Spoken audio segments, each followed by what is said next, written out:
नमस्कार, आप देख रहे हैं गुड लक टुडे। आपके साथ मैं हूं रेखा कड़ाकोटी और मेरे साथ स्टूडियो में मौजूद हैं जाने माने ज्योतिषी पंडित शैलेंद्र पांडे जी। बहुत बहुत स्वागत है पंडित जी आपका हमारे खास कार्यक्रम में। नमस्कार। तो पितृपक्ष में दान पुण्य का एक बड़ा ही महत्व बताया गया है। कहते हैं कि पितृपक्ष में दान करने से सभी पाप दोष दूर हो जाते हैं और पूर्वजों की महाकृपा प्राप्त होती है। तो आज बात करेंगे पितृपक्ष में दान के महत्व की और किन चीजों के दान से आप पूर्वजों का आशीर्वाद पा सकते हैं। लेकिन सबसे पहले बात कर लेते हैं गुड लक मंत्र की पंडित जी।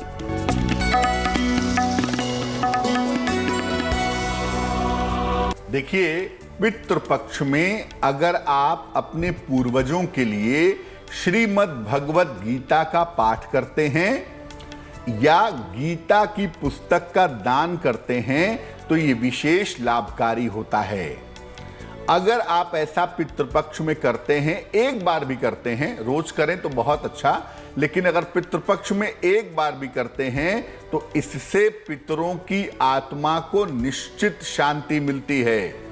तो आप बजाय अन्य उपाय करने के अपने पूर्वजों के पितरों की आत्मा की शांति के लिए भगवत गीता का पाठ पितृपक्ष में जरूर करें।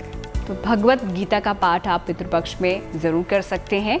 बढ़ते हैं आगे और बात कर लेते हैं पंडित जी पंचांग की। बिल्कुल।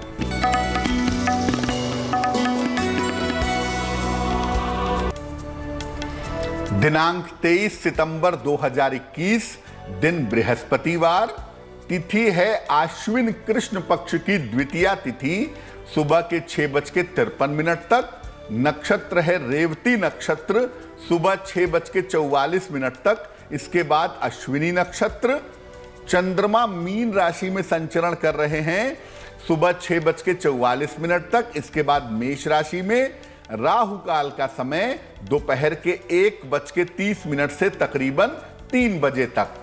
और दक्षिण दिशा की तरफ यात्रा करने की मनाही है, लेकिन अगर यात्रा करना जरूरी है, मजबूरी है, तो जरा सी पीली सरसों खाकर और भगवान का स्मरण करके यात्रा करेंगे तो मुश्किल से बचे रहेंगे। तो पंचांग आपने जान लिया, गुड लक मंत्र हमने आपको दे दिया और कार्यक्रम के आखिर में हम आपको बताते हैं महा उपाय। तो इस दौरान आप हमारे साथ बने रहिए। फिलहाल बात कर लेते हैं आज के विषय की। पितृपक्ष से जुड़ा हुआ ये विषय है और इस दौरान दान का क्या महत्व होता है, जानते हैं पंडित जी से।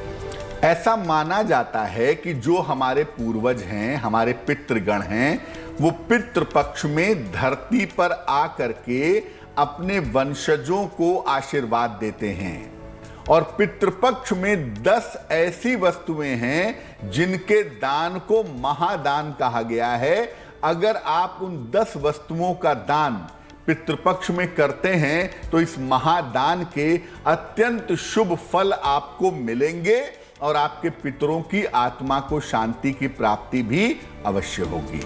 तो श्रद्धा के अनुसार आप इस दौरान दान कर सकते हैं, जैसा कि पंडित जी ने आपको बताया। फिलहाल आपके पूर्वजों का आशीर्वाद इस दौरान अगर आप दान करते हैं तो आपको मिलेगा और महापुण्य फलों की प्राप्ति होगी।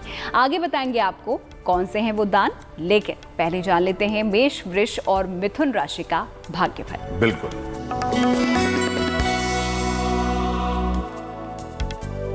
बात करते हैं मेष राशि की। स्वास्थ्य की स्थिति में आपके सुधार हो रहा है, आपका मन भी बेहतर दिखाई दे रहा है। परिवार से जुड़ी हुई जो भी समस्याएं थीं वो समाप्त होती हुई दिख रही हैं और सबसे बढ़िया बात यह है कि आपको धन का लाभ होने की संभावना भी बन गई है। शुभ रंग जिसका प्रयोग करेंगे आप वो होगा गुलाबी और भाग्य का मीटर सबसे ज्यादा नंबर आपको दे रहा है, यानी भाग्य मजबूत है। भाग्य मीटर होगा 90%।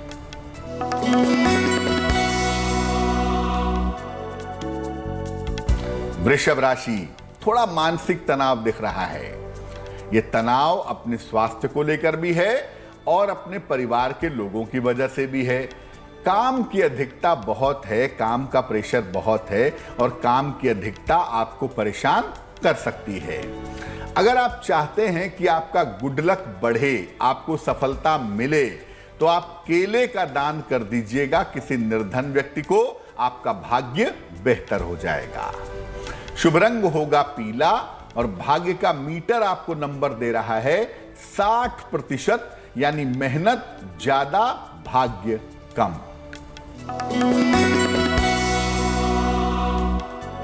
मिथुन राशि, परिवार का सहयोग आपके साथ बना रहेगा और परिवार वालों को साथ में लेकर चलना ही आपके लिए अच्छा होगा। करियर में सुधार के भी बेहतर योग आपके लिए निश्चित रूप से दिख रहे हैं। अगर आपका धन कहीं फंसा है, कहीं रुका हुआ है, तो इस समय कोशिश करके देखिए, रुका हुआ धन आपको प्राप्त होगा। शुभ रंग होगा आपका धानी और भाग्य का मीटर आपको नंबर दे रहा है 70%, यानी मध्यम भाग्य आपके साथ बना रहेगा। पितृपक्ष में अलग अलग वस्तुओं के दान का अपना अलग अलग महत्व बताया गया है। तो चलिए अब आपको उन सभी वस्तुओं के दान से मिलने वाले लाभ के बारे में बताते हैं पंडित जी। देखिए, पहला जो दान है, जो हिंदू धर्म शास्त्रों में सबसे ज्यादा पवित्र और मूल्यवान माना गया है, वो गौ दान है, गाय का दान है। इस दान को करने से व्यक्ति को निश्चित रूप से मुक्ति की प्राप्ति होती है और व्यक्ति इस दान को प्रत्यक्ष भी कर सकता है, यानी वास्तव में लाकर भी गाय का दान कर सकता है और संकल्प लेकर अप्रत्यक्ष रूप से भी, संकल्प से भी गाय का दान कर सकता है।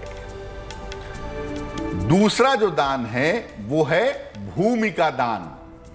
भूमि का दान में जमीन दान की जाती है और अगर आप जमीन दान करने की सामर्थ्य नहीं रखते हैं तो केवल मिट्टी का दान करने से यह दान संपूर्ण हो जाता है। इससे आर्थिक समृद्धि, फाइनेंशियल डेवलपमेंट प्राप्त होता है। तीसरा दान है तिल का दान।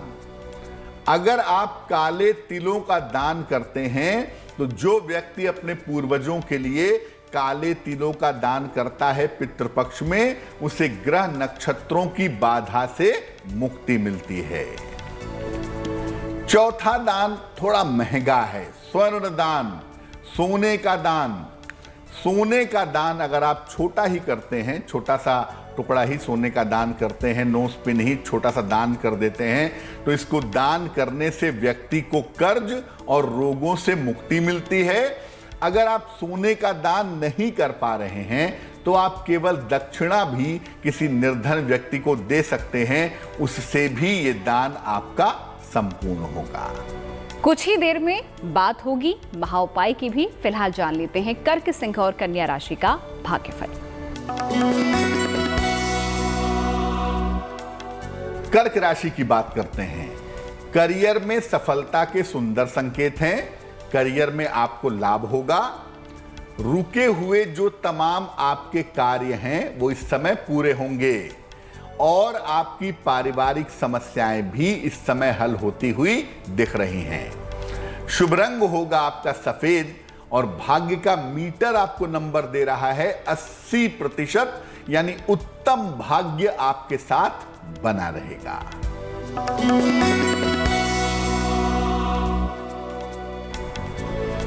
सिंह राशि, स्वास्थ्य की स्थितियों में सुधार होगा। स्वास्थ्य में अच्छा महसूस कर पाएंगे और मानसिक समस्याएं भी आपकी दूर होंगी। ऐसा लग रहा है किसी धर्म कार्य में, पूजा पाठ में, दान धर्म में व्यस्त रहने वाले हैं। शुभ रंग है आपका लाल और भाग्य का मीटर आपको नंबर दे रहा है 75%, यानी उत्तम भाग्य आपके साथ बना रहेगा।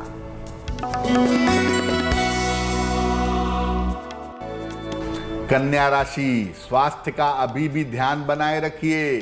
पहले से तो आप ठीक हैं, लेकिन अभी भी लापरवाही नहीं कर सकते।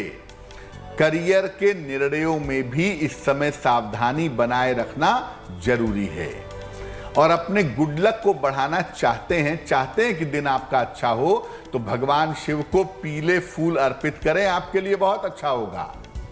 शुभ रंग होगा नीला और भाग्य का मीटर आपको नंबर दे रहा है 60%, यानी मेहनत ज्यादा भाग्य कम। तो कर्क, सिंह और कन्या राशि के जातकों का कैसा रहने वाला है उनका दिन, ये बताया पंडित जी ने आपको। अब पितृपक्ष में किए जाने वाले दान की हम बात कर रहे हैं। तो पंडित जी, कुछ दानों का तो हमने यहाँ पर जिक्र किया है, लेकिन और कौन से दान हैं जो हम पितृपक्ष के दौरान कर सकते हैं? बिल्कुल, हमने 4 दान के बारे में आपको बताया है।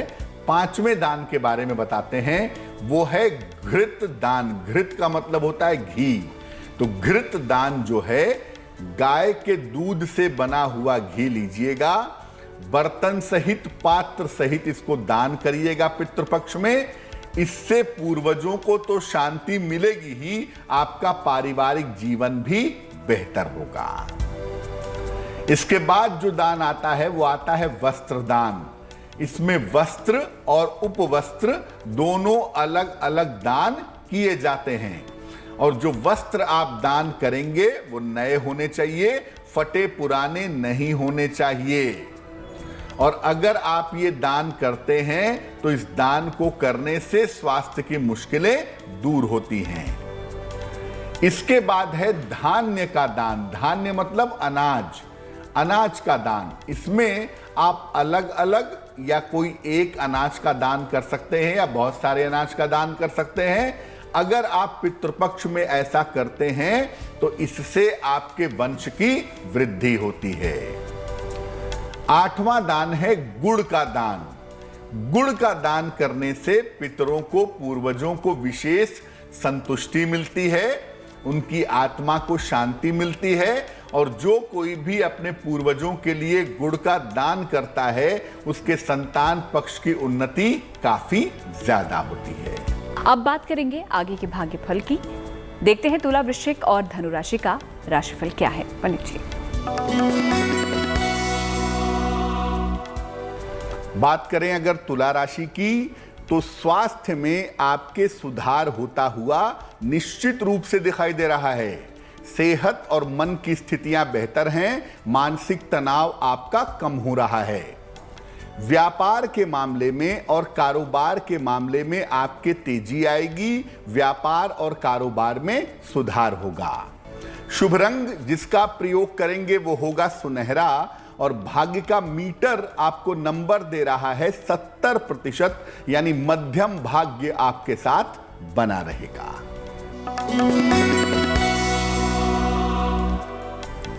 वृश्चिक राशि, काम में काफी व्यस्तता रहेगी और इस समय काम कितना भी हो आप करिएगा, बीच में मत छोड़िएगा। आपके पुराने विवाद भी हल होते हुए दिखाई दे रहे हैं और ऐसा लग रहा है कि धन से जुड़ी हुई जो मुश्किलें हैं, धन की जो समस्याएं हैं, वो आपकी दूर होंगी। शुभ रंग होगा आपका सफेद और भाग्य का मीटर आपको नंबर दे रहा है 65%, यानी मेहनत थोड़ी सी ज्यादा करनी पड़ेगी।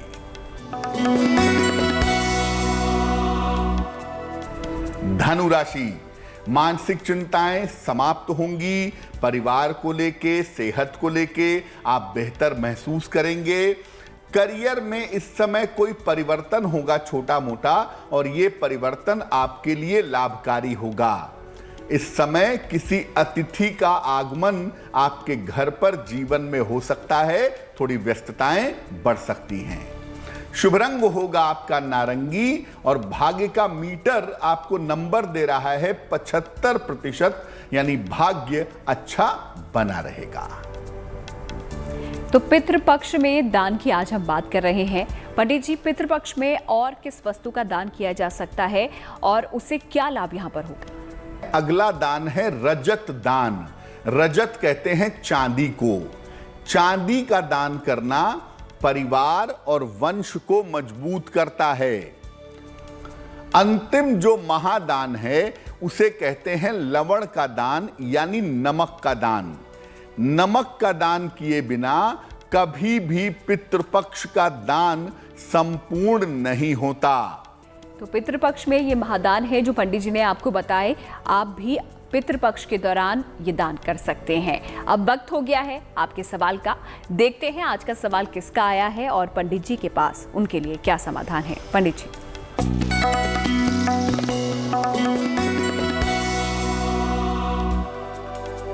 हमारे पास मेल लिखा है अनूप सिन्हा जी ने, छत्तीसगढ़ से लिखते हैं। अपनी पुत्री शोभना सिन्हा के बारे में जानना चाहते हैं। शोभना की जन्म तारीख है 30 नवंबर 1991। जन्म का समय है 5:30 शाम को और जन्म का स्थान है कोरबा, छत्तीसगढ़। ये लिख रहे हैं विवाह के लिए लंबे समय से बेटी के प्रयास कर रहे हैं। विवाह कब होगा, वैवाहिक जीवन कैसा रहेगा। जहां तक इनके विवाह होने का प्रश्न है, ज्योतिष के अनुसार अप्रैल 2022 से दिसंबर 2022 का एक बेहतर समय है। इस समय प्रयास करने पर इनका विवाह हो सकता है। आप इनको बोलें कि सप्ताह में एक दिन बुधवार को ये पार्वती मंगल का पाठ करें और एक इनको ओपल बनवा करके पहना दीजिए। लगभग 12 से 14 रत्ती का ओपल चांदी की अंगूठी में शुक्रवार की शाम को दाहिने हाथ की तर्जनी उंगली में पहनाने से लाभ होगा। तो अगर आपके पास भी कोई सवाल है जिनके जवाब आप चाहते हैं तो आप हमें वो सवाल भेज सकते हैं। हमारी ईमेल आईडी आपकी स्क्रीन पर फ्लैश हो रही है। साथ ही आपको बताएंगे कार्यक्रम के आखिर में महाउपाय आज का। लेकिन बढ़ते हैं अगली राशियों की तरफ। पहले बात करेंगे मकर, कुंभ और मीन राशि के भाग्यफल की।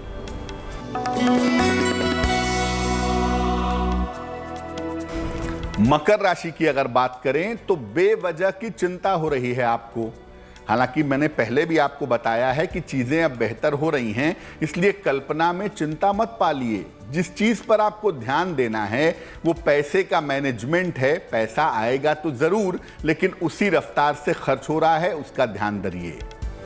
अब अगर आप चाहते हैं कि आपका गुड लक बढ़े, दिन आपका बेहतर हो, तो किसी निर्धन व्यक्ति को केले का दान कर दीजिए। मुश्किलें आपकी कम हो जाएंगी। शुभ रंग जिसका प्रयोग करेंगे वो होगा क्रीम और भाग्य का मीटर आपका साथ निभा रहा है। 60% यानी मेहनत ज्यादा करनी होगी।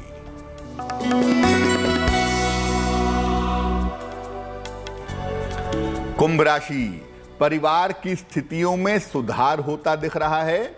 पारिवारिक चिंताएं, पारिवारिक बाधाएं दूर हो रही हैं। मानसिक चिंताएं भी आपकी कम हो रही हैं। इस समय आपको कोई शुभ सूचना करियर से जुड़ी हुई मिल सकती है। शुभ रंग जिसका प्रयोग करेंगे वो होगा आसमानी और भाग्य का मीटर आपको नंबर दे रहा है 70%, यानी मध्यम भाग्य आपके साथ बना रहेगा।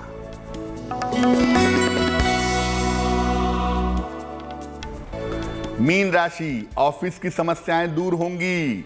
ऑफिस के तनाव समाप्त होंगे। परिवार में कोई शुभ कार्य होता हुआ भी इस समय आपके लिए दिख रहा है और अगर थोड़ी कोशिश करें तो इस समय धन लाभ के योग भी आपके लिए बन रहे हैं। शुभ रंग होगा आपका जामुनी और भाग्य का मीटर उत्तम साथ निभाएगा। भाग्य मीटर रहेगा 80%। तो राशि का भाग्यफल हमने आपको बताया। वक्त हो गया है जन्मदिन का। तो जिनका जन्मदिन 23 सितंबर को है उनके लिए आने वाला साल कैसा बीतने वाला है, आइए जानते हैं पंडित जी से।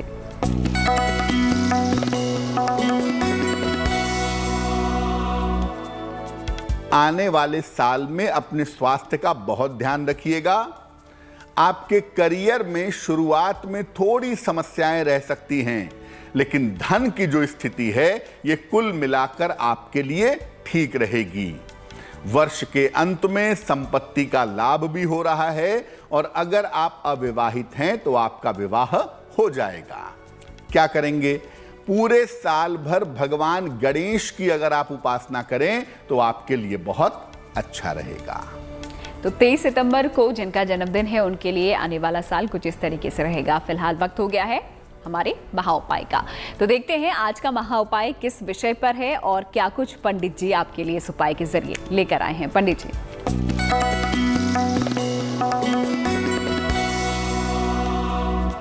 अक्सर ये प्रश्न आप हमें मेल में पूछते हैं, सवालों में पूछते हैं कि मैं नए घर में गृह प्रवेश करना चाहता हूं या चाहती हूं, किन बातों का मैं ध्यान रखूं। तो आज महा उपाय में आपको यही बताते हैं। देखिए, गृह प्रवेश जब भी करिएगा हमेशा सही मुहूर्त में करिएगा। गृह प्रवेश के लिए मुहूर्त बहुत महत्वपूर्ण है। इसके लिए सूर्योदय के आसपास का समय, सूर्य उगने के आसपास का समय गृह प्रवेश के लिए सर्वोत्तम होता है। और जिस दिन गृह प्रवेश करें उस दिन घर में अग्नि की स्थापना जरूर करें, यानी गैस पर, चूल्हे पर कुछ न कुछ पका लें। और गृह प्रवेश करने के बाद से अगले 1 महीने तक घर में नॉनवेज बनाएं भी नहीं और खाएं भी नहीं, तो ज्यादा बेहतर होगा। तो आज का हमारा महा उपाय था गृह प्रवेश को लेकर। ऐसे ही महा उपाय हर रोज हम आपके लिए लेकर आते हैं, जिसके लिए बहुत बहुत शुक्रिया करना चाहूंगी पंडित शैलेंद्र पांडे जी का। बहुत बहुत शुक्रिया पंडित जी आपका हमारे साथ जुड़ने के लिए और इन तमाम उपायों के लिए। इसी के साथ गुड लक टुडे में आज के लिए फिलहाल इतना ही, फिर होंगे हाजिर। तब तक के लिए दीजिए इजाजत। आप देखते रहिए गुड न्यूज टुडे।